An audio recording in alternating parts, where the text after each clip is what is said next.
A lot of times we get asked by business owners what the best way to make a PTO policy is. And unfortunately, it's not that simple because it's definitely not a one size fits all. When it comes to PTO in particular, this is not mandated federally or at the state level, which means if an employer decides that they want to offer time off to their employees, that they are basically able to craft the policy however they see fit. But we are here with some tips for you so that you know what to think about and what you need to decide before rolling out a PTO policy. My name is Christina Hageny, president of Valor Payroll Solutions, and we help small business owners with their payroll. So when it comes to a time off policy, first, before doing anything, you want to check your state's rules. Now, there are no state rules on offering PTO in particular, or time off, vacation, whatever you want to call it, but certain states will require you to not nix carryover hours. So accrued unused hours cannot be lost in the state of California. And many states now have paid sick leave policies. So you want to make sure that if you are setting up a PTO policy that will cover you for the requirements of your state mandated sick leave, that you are looking at those rules and that you incorporate them into your policy, or at least know that those are requirements if you are going to offer both sick time and time off accruals. So first, when it comes to the PTO accrual or vacation accrual, you want to decide how employees are going to earn hours. So are they going to get a flat amount per pay period, per year, per month? Are they going to get an amount per hour worked? And if so, is that regular, all hours? So you want to decide the basis for the accrual. Then you want to decide how often they're going to accrue. So for example, maybe you want to offer 80 hours to employees on an annual basis, but you want to accrue that throughout the year, in which case you would divide 80 by the number of pay periods in the year, and that's how much the employees would accrue each payroll. Now, one thing to keep in mind as well when you're deciding if this is going to be an annual accrual or per pay period accrual is, again, those laws of your state, because if you're in a state like California, for example, I would highly advise not doing the bulk annual accrual on 1/1 or on the employee's anniversary date, because once those hours are accrued, they belong to the employee. And if they leave, so for example, 1/1, they accrue 80 hours. If they leave on 1/3, you owe them those full 80 hours.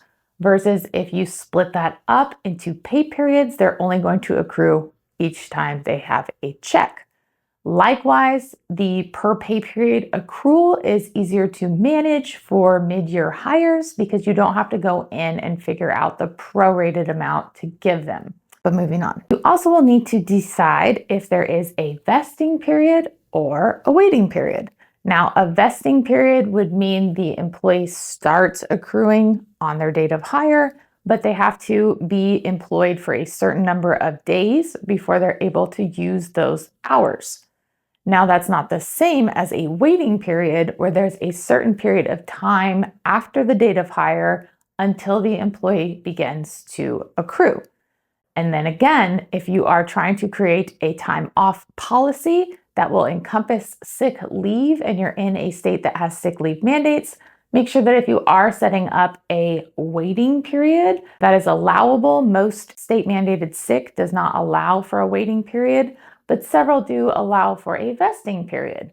So again, vesting is accruing from date of hire, but not able to use those hours for X amount of time, versus a waiting period where that's the days or months or period from which the date of hire until they begin accruing. Now, some other things to keep in mind are maximums. So is there a maximum number of hours that the employee can have accrued? Is there a maximum number of hours that the employee can use per year? And then, do hours expire? And if so, on what date? Or do you allow carryover?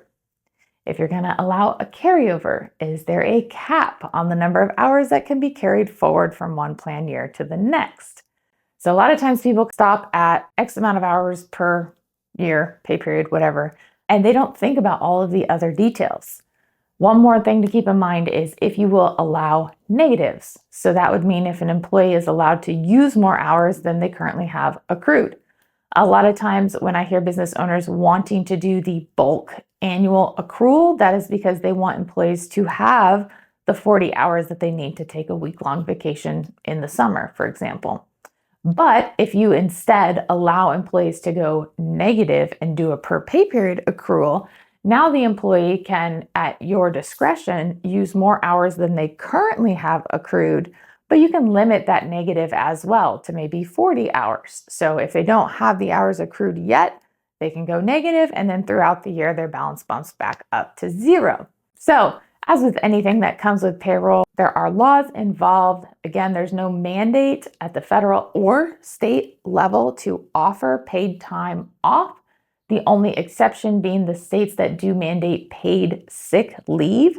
So make sure if you're in a state that has a paid sick leave mandate, and if you don't already offer the policy per the requirements of the state, then if you are developing a time off plan, make sure that the time off policy will cover the rules of the state. And that would be the vesting period, the carryover, the max accrued, max used. All of those things have to be in line and be as good as or more generous than what the state requires in order for you to have one policy instead of a time off for sick and a separate time off for everything else. As always, if you have questions, and I'm sure you do at this point if you're still watching, feel free to drop them below, or you can always find us online at valorpayrollsolutions.com.